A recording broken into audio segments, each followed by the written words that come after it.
भी आपको बता रहा हूं, ध्यान से सुने।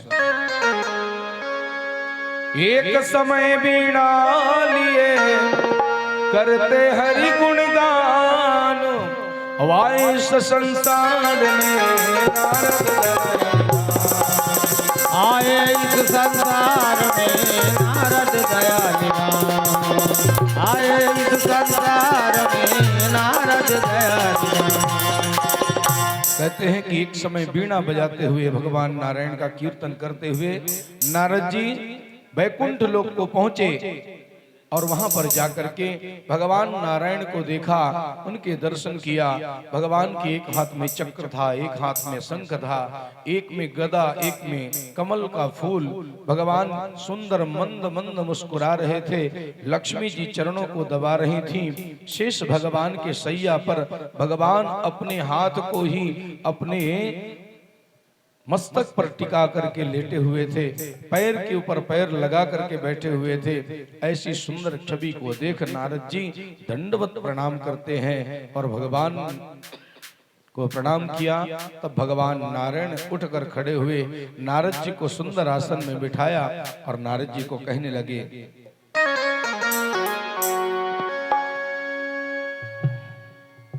भगवान कहते हैं कि हे देवर्षि, देखा जब ब्रह्मर्षि को उठे विष्णु भगवान, स्वागत को आगे बढ़े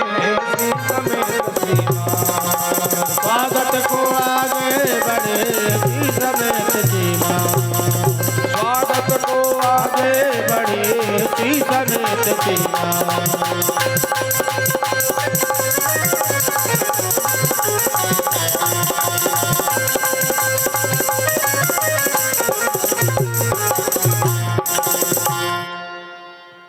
नारद जी गदगद हो गए। भगवान ने जब सुंदर सम्मान दिया तो नारद जी प्रसन्न हो गए कि मेरे इष्ट मुझ पर इतने प्रसन्न है। तब भगवान ने पूछा, कहो नारद, किस कारण आना हुआ? नारद जी ने कहा, प्रभु आपका नाम अंतर्यामी है, सब कुछ जानने वाले हैं आप, आपको कुछ बताने की जरूरत नहीं है। फिर भी आप पूछते हैं तो मैं आपको बताता हूं कि कलिकाल के जीव जो बहुत कष्ट उठा रहे हैं, अपने ही कर्म को कर कर उसमें फंसे हुए हैं, कृपा कर हे दीनबंधु आप उन पर कृपा कीजिए। उनके दुखों का निवारण करने का कोई छोटा सा उपाय हो तो बताएं। भगवान कहते हैं कि धन्य नारद, तुम्हारे जैसा परोपकारी और कहां मिलेगा। भगवान कहते हैं, देवर्षि आप हैं सर्वपूज, हरि भक्त और योगेश्वर है, उपकार और का करने में रहते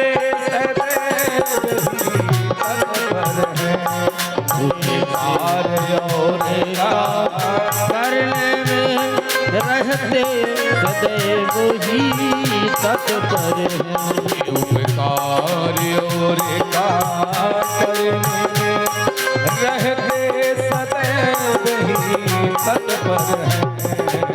उपकार और का करने में रहते सदैव ही तत्पर हैं।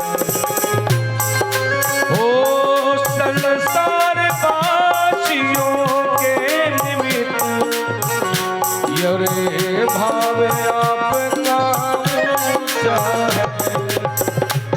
है, प्रकृति आपकी अतिदार और भाव आपका ऊंचा है। मैं इसी समय उत्तम उपाय, मैं इसी समय उत्तम उपाय ऐसा बतलाए देता हूँ। मैं इसी समय उत्तम उपाय ये बतलाए देता हूँ, जिससे समूल मिट जाए सुख जिससे समूल मिट जाए दुख वह मार्ग बताए देता हूँ जिससे समूल मिट जाए दुख वह मार्ग बताए देता हूँ। नारद जी को भगवान कहते हैं कि हे नारद जी, आपने जो प्रश्न किया है वह अति रमणीय है, बहुत सुंदर है। मैं आपको एक सुंदर उपाय बताता हूँ। मेरा एक स्वरूप है जिसका नाम है सत्य स्वरूप। भगवान तीन त्रिविध त्रिताप विनाश करने वाले हैं और भगवान के तीन रूप हैं। क्या है? सत्य, चित और आनंद भगवान का स्वरूप है। इसलिए भगवान कहते हैं कि मेरा प्रथम स्वरूप है सत्य का। भगवान सत्य स्वरूप है। आप